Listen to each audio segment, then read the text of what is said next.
নমস্কার। বাতায়ন নর্থ ইস্টের রাতের খবরে আপনাদের স্বাগত জানাচ্ছি। আমি মানসকান্তি চক্রবর্তী। ধলেয়ে ঘটে গেল এক পীড়াদায়ক ঘটনা। দুই অবুঝ শিশুকে রেখে চলে গেলেন মা। ন্যায় বিচার চেয়ে প্রশাসনের দ্বারস্থ বাবা। ধলাই থানা এলাকার ইসলামাবাদে এই অমানবিক নিষ্ঠুর ঘটনা সামনে এসেছে। দুই অবুঝ শিশুকে রেখে চলে যান মা কল্পনা বেগম। শিশু সন্তানদের নিয়ে বিপাকে পড়েছেন বাবা হুসেন আহমেদ। আইনসহ স্থানীয় মাতব্বরের কাছে দৌড়ঝাঁপ করেও ন্যায় পাচ্ছেন না বলে অভিযোগ তুলেন গ্রামের বাসিন্দা হুসেন আহমেদ বড়ভূইয়া। তিনি বলেন, প্রায় 3 মাস পূর্বে তার স্ত্রী কল্পনা বেগম একটি 15 মাস ও 2.5 মাসের সন্তান রেখে চলে যায়। হুসেন আহমেদের অভিযোগ, তার স্ত্রী তাকে প্রাণী মারার ষড়যন্ত্র সহ অবৈধ সম্পর্কে জড়িত। এছাড়া জনৈক আবুল হোসেনের সাথে তার স্ত্রী পালিয়ে গেছে বলেও অভিযোগ তুলেন হুসেন। তাই শিশু সন্তানদের ভবিষ্যৎ সুনিশ্চিত করতে স্ত্রী কল্পনা বেগম সহ 5 জনের বিরুদ্ধে মামলা দায়ের করেন হুসেন আহমেদ বড়ভূইয়া। তবে এ বিষয়টিকে সম্পূর্ণ মিথ্যা অভিযোগ বলে অভিহিত করেন আবুল হোসেন। আপনারা শুনলেন বাতায়ন নর্থ ইস্টের পক্ষে ধলাই থেকে বিক্রম রায়ের প্রতিবেদন। 2 দিন আগে আমি একটা কেস করলাম যে আমার বেটির ব্যাপারে মানে আবুল সামিলে একটা কেস করলাম আর কি সোশ্যাল মিডিয়ায়। কেস করার পরে মানে কালকে দেখছি যে আবুলে আমার উপরে একটা মিথ্যা মানে কেস মামলা কেস একটা করছে তোমার। তো কেস করার ফলে আমি সোশ্যাল মিডিয়াতে দেখছি যে আমি তার উপরে মানে মিথ্যা তহমত একটা উঠেছি। আমার জানা মতো তো আমি তার উপরে কোনো মিশা মানে তহমত আমি উঠাইছি না।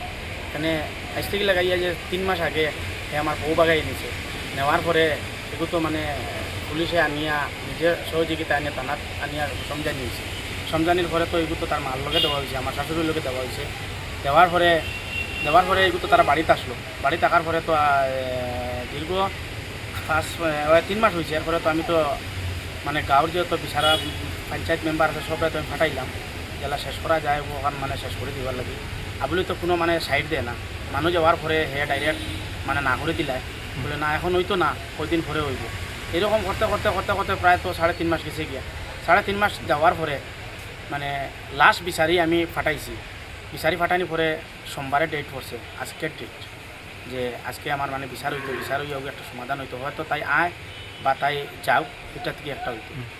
তো এখন শোনা যার কিতা মানে হে গুন্তরে মানে লইয়া আসামে না কোন জায়গা ওদিকে নিয়ে হে রাখি দিছে। রাখিয়া এখন বর্তমানে উঠে হয় হেটা কইতে পারে না, হেটা লগি না। তো ফার্স্টেও আবুল জড়িত আসলো, ফার্স্টে আবুলি নিয়ে বাগাইছে। এখনও আবুল বর্তমানে মানে আমার ওই যে খাণ্ডত হে এখনও জড়িত আবুল। এখন তোমার ফ্যামিলি কই? এখন ফ্যামিলি তো আবুলে জানে, আবুলে ধরলে মানে হে কই যেতে পারবো যে ফ্যামিলি হে কোন জায়গাত নিয়ে হে রাখছে না।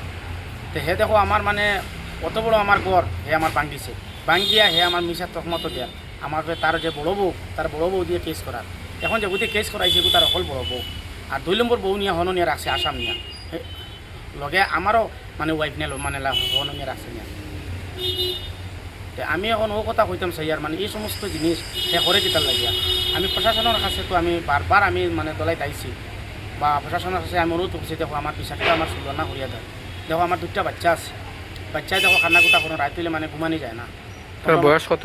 একটার বয়স হইলে 15 মাস আর একটার বয়স হইলে মানে 2.5 বছর। তো হে যেন আবুলের কথা কই আর আবুলে যেন ওই সমস্ত জিনিসটা করে আর মানে কোন কারণে করে যে এখন আমি এখন পর্যন্ত যে কোনো বিচার পাইলাম না। হে আরও মানে মিশার তহমত তুলে আমার উপরে যে আমি তার উপরে মানে কেস করিয়া। তো আমি যদি তার উপরে মিশা যদি আমি তহমত তুলি 3 মাস আগে যে সময় আমি তার উপরে কেস করছি ওই সময় হে কেস করলাম, সোশ্যাল মিডিয়াতে আইল না। আর ও যে মাঝে যেটা হে বিরাট ঘটনা করছে আমি সোশ্যাল মিডিয়াত যাওয়ার 2 দিন পরে আইয়া হে সোশ্যাল মিডিয়াতে উঠিয়া সোশ্যাল মিডিয়াত ওগু মানে কর যে আমি তারপরে মানে মিথ্যা কথা তারা ফাঁসানোর চেষ্টা করি। ও কথা খান আমি আর কি যে দেশবাসীর কাছে আর পুলিশ প্রশাসনের কাছে আমি ওটা মানে বারবার আমি রিকোয়েস্ট করি আর যে আমি অতি সত্তর মাঝে যে আমি মানে বিচারটা পাইতাম। কথার বাইরে তারা এক মানুষও যায় না।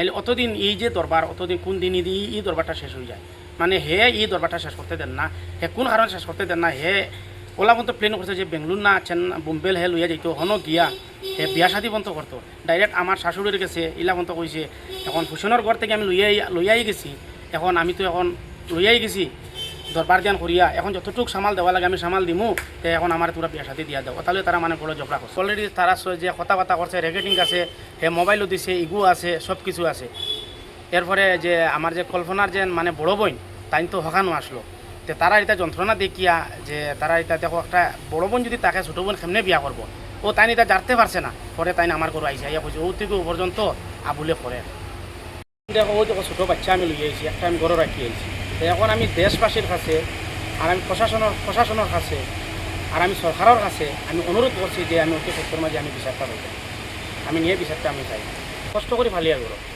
তখন আমি এখন মজবুরি তখন আমার তো ফালতে লাগবে বড় আমি ফালিয়া এখন বর্তমানে আর যে ওয়াইফ কল্পনা বেগম আমার গড় থাকা সত্ত্বে কমসে কম 60টা ছেলের লগে অবৈধ সম্পর্ক করছে কত আমি মানিয়ে নিছি 3-4বার মেম্বার পঞ্চায়েত দিলে সবাই বিচার হয়েছে আমি মানে রাখছি একমাত্র বাচ্চার মুখে বিচারিয়া আরেকটা কথা আমি আপনার কাছে তুলিয়া ধরতাম যে 3বার এল্ডিং মতো নেওয়াইছি আমার হয় মারতো করিয়া এই আমার ওয়াইফে কল্পনা বেগমে এই মানে এর জড়িত আছে আবুল এরপরে আমার শাশুড়ি হইল রেজিয়া এর বলে আলপিনা ওটা করছো যে যেহেতু আমার যদি এখন যদি খাওয়াই যদি তারা মারি লাইন তে কল্পনা আমার ঘর থেকে গিয়া অন্য বেটার লোকে তাই সংসার করতে পারবো বা প্লাস মানে আরেকটু জামাই লইতে পারবো তারা স্বাধীন মতো চলতে পারবা আর আমি থাকা সত্ত্বে যদি কল্পনার যদি আমার ঘর থেকে তারা যদি নেনগি তে যেন যায় না এখানে আমি তারা শান্তি দিতাম না ও কারণে ও মানে এই পলিটিক্সটা তারা সবাই মিলিয়া করছে কেমন আগর ঘটনা এই ঘটনা বেশি দিন না মানে তাই যাইবা আর 1 সপ্তাহ দিন করে আগর ঘটনা এই যে ঘটনা যেগুলো হয়েছে আর তোমার দো বাচ্চা থাকা অবস্থা হ্যাঁ 2 বাচ্চা থাকা অবস্থায় এই ঘটনা হয়েছে এরপরে আমি জিজ্ঞাসি যে আমার ওয়াইফে জিজ্ঞাসি কল্পনা বেগম বলে এই সমস্ত মানে কিতালিও করলা বলে এই সমস্ত কারণে করছো তখন তুমি তো মানুষ কিছু গরম মুখা এখন তুমি যদি থাকা অবস্থায় যদি আমার তারা ঘর থেকে নেন কি তে তোকে বাকরিলি ভাই আমার লইয়াই ভাই মারা ধরা করবাই তো তারাও কথা কইতে বসেন মানে জেলা যে ইমরানের জেলা মারা হয়েছে ইমরানের জেলাকে ওনার কাহিনী হয়েছে ওরকম মানে তারা মানে করতে চাইছিল আমার আর কি তো যাই হোক মনে করো আমি ধরা পড়ে গেছে মানে তাই আমার ওয়াইফে আমার সে পড়ে গেছে তো বর্ষ হইতে আমার মুখর কথা না মানে তাই যতটুকু মাতিছে সব রেকর্ডিং আছে তার ভিডিও আছে কিছু নিয়ে আমি প্রশাসনের কাছে মানে আমি যাওয়ার চেষ্টা নিছিলাম পরে আমার ওয়াইফে কল্পনা বেগম কথা কইছে তুমি তো যাইও না আমি এখন তোমার আছি যতক্ষণ হয়েছে আমার মানে আরেকবার আমার চান্স দাও আরিলা জীবনে করতাম না তো আমি 2টা বাচ্চার মুখে কই ফালা এরকম আর আমার ওয়াইফ আর করতো না ও তো ওখান কইয়া তো 15 দিন গেছে না এরপরে তো ঘটনা আর একটা ঘটাই দিল আবুলের লগে তো মানে তাই বাজিয়ে গেল এরকম এখন আমি ওটা মানে দেশবাসীর কাছে নানি আর আমি আসাম সরকারের কাছে আর পুলিশ প্রশাসনের কাছে ওটা আমি বিচার চাই যে আমার তারা জীবন লইয়া খেলা নালা করছে আজকে যদি তারা আমার মারি লিতা আমার বাচ্চার 2টা বাচ্চা আসলো 2টা থেকে 4টা বাচ্চা আসলো এইগুলো খেয়ে পালিত আসলো আজকে আমার তো ওটা জিনিস আমি আজকে দেখাচ্ছি আমি বিচার চাই